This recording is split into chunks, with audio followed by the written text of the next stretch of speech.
Well, the people of the Valley are coming together to celebrate the goodness that comes from our fields by bringing us the annual Fall Wine Cornucopia. The festivities will include wine tasting, a lot of exciting cooking demonstrations, of course, live music. They do it every year. Joining us now with all the details is Peter Angelo Vallis with the San Joaquin Wine Growers Association. Peter, thanks for being here. Thanks, Alex. This is an annual event. It's been going on for 7 years. This is it, 7th one.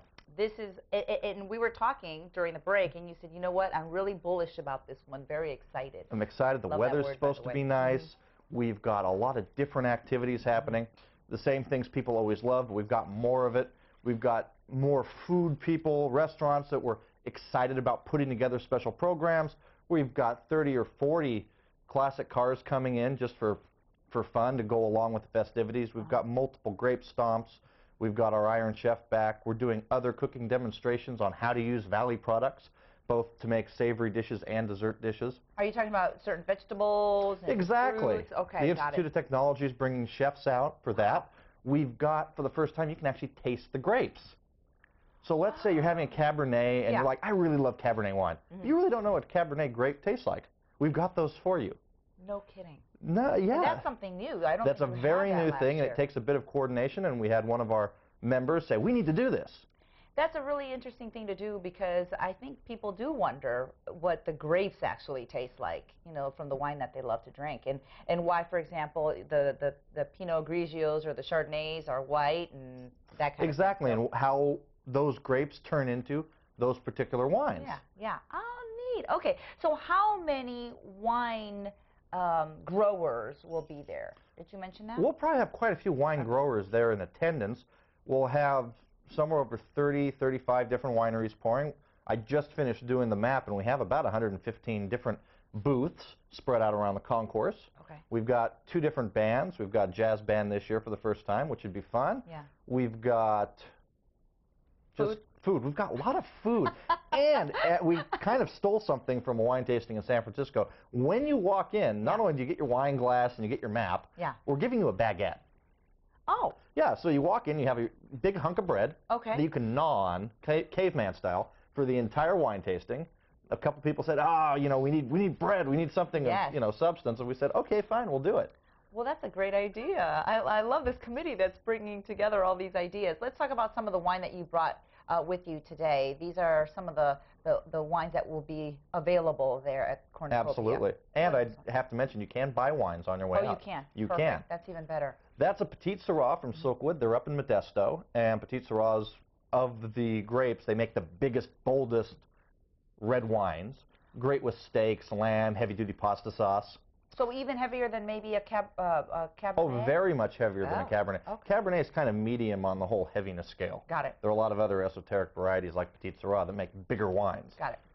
And what about are these lighter, obviously? Those are lighter. We have naturally White Zinfandel, which people are familiar with. White Zin is still the #1 selling variety out there. No kidding. I know it sounds funny, but it is. People love it, and I do drink it. Is Barefoot, are they local? They're local. It's made in the Valley. You're kidding. No. That's why I put it up there, because a lot of people don't realize that. I gotta be honest. I was in Texas last year. I bought a couple of bottles of Barefoot. I had no idea it was made here in the Valley. Oh, most of the big selling wines are all made here in the Valley.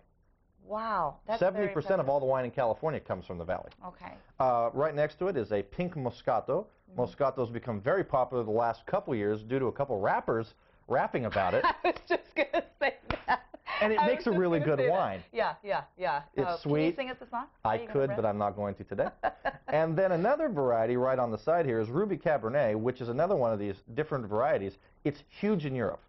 You very rarely see it on a label here in America, but California wine, when it goes abroad, the Germans and the British absolutely love Ruby Cabernet. It's like Cabernet with extra flavor. Okay, so not only are you going to be able to taste wines at Cornucopia, but you'll be able to find out the different kinds of wines that are out there in the Valley. That's great. Oh, exactly, and talk to the winemakers. For the most part. Perfect. Okay, so give us all the details. It's happening at Chukchansi Park in downtown Fresno. 2 to 6 p.m. on Saturday. Okay. We got tickets online at www.idrinkwine.net, or I think 9 or 10 different places around the Valley. Okay. It's $35 in advance, $40 at the door, or you can get a designated driver ticket for $15 at the gate. We won't run out of them because they won't drink. Yeah. And one thing that I need to really stress is the $35 or $40, depending on when you buy it, covers everything. You come in, it gets you all your wine, it gets you all your food. Some people are always kind of surprised that we charge that price because they think they have to buy more when they get there. That's it. That's the total inclusive ticket. It's a really inexpensive way to spend a great afternoon. And I have to agree with you on that one, because I was up at Napa Valley this weekend and it was $30 to taste 4 wines. That's it. And they gave you like this much. Right.